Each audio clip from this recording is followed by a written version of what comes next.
Hey Non-Techies, this is Jess from Non-Techie Entrepreneur. Today we will be going over how to import items into Square. All links and chapters will be listed in the description below. And if you are looking for more videos on the Square platform, check out the playlist listed on the card above. Once you are logged into your Square dashboard, you will go to Items and Orders. This will open your submenu where you will click Items. From here, we have items already listed with modifiers into our item library. And to import, we will click Actions and Import Library. This will bring up a menu for your import type, where you can modify item library by adding new items and updating your existing ones, or overriding any existing items in your item library. So if you have anything listed, if you click replace item library, it will delete everything that is currently listed in. With the modify item library, it will add in new items and not touch your existing items. For this tutorial, we will be doing the modify item library, which will add the new items in and update any of the existing ones that we may want to keep. Then we'll click next, and it'll bring you to a menu to drag and drop your file here. And in order for you to add your file here, it has to be in a specific format.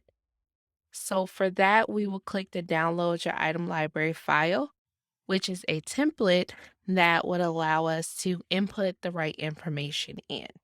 You can export to Excel or export to CSV. For this tutorial, we will do to Excel, which we will update in Google Sheets. So we'll click Export. It will give us our download, and then we will open it up in Google Sheets. To import the file into Google Sheets, we will open up a new Sheets document. Then we will click File and Import.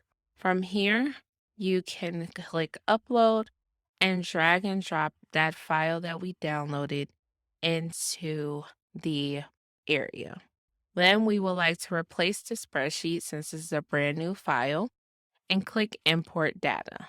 Once you have uploaded your Square sheet, this is the information that you will see. If you have products already inputted, then they will be shown here. From here, we have our test and then our 3 variations for the test: description, category, price, and such.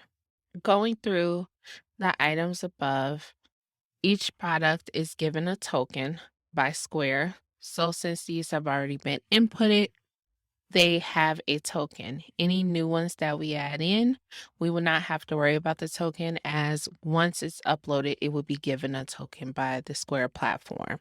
Next is item name. This is the name that will be shown for the item. If you have any variations for this product, you can add them by adding the name in here.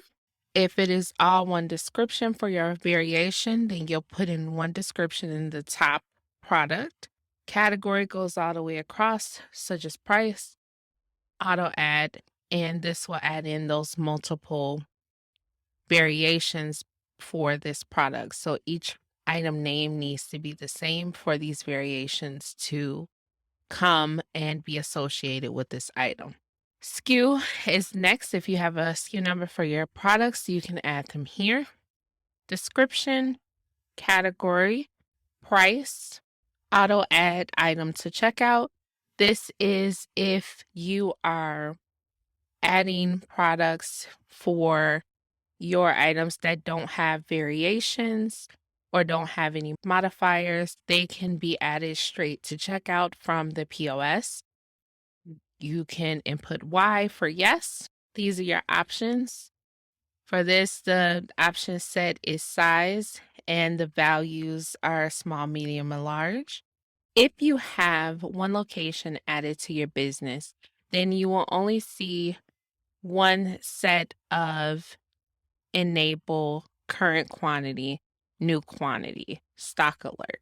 Stock alert count, price would be shown for your one location. If you have multiple locations, you will see them listed the same here, and you can have which location this product would be listed on for your products. If you would like to have stock, you'll be able to put them in here for all of the items that you are importing. Then any modifier sets that you have already inputted into your store, there will be an option created on your import sheet. Here is where you can say no or yes to adding this modifier set on. Modifier sets can be used across different products. So it has a set number of options that you don't have to worry about going in and adding different variations if their modifiers are already set. So that is the import sheet for Square. So now I'm going to add in the products that I would like to import.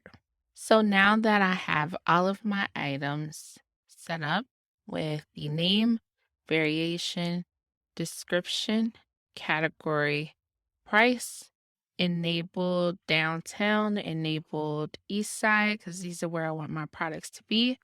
And then I have no for my last location. Now that I have all the information in, I'll go to File, Download, and CSV.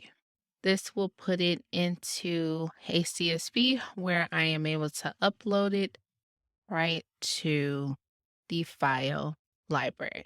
Then I'll click upload, and now the import inventory will be added in, where I can make sure that all of these sections match. So now that we know that they match up, we will click confirm. Then our import will be completed. It'll tell us it was imported successfully. If there are issues, then you will get an error report that you'll be able to go through. But with it formatted correctly, we should run into no errors. We'll refresh and we should see all of our items in our library. So here are all our items that we added from our import. We have our categories that have been updated, locations, and price. So everything was sent over perfectly. The only thing that you're not able to import are images. So you will have to go in and update those images in your library or by product. That is how to import items into your Square account. If this video was helpful, give it a thumbs up and leave a comment below if you have any questions. Thanks for watching.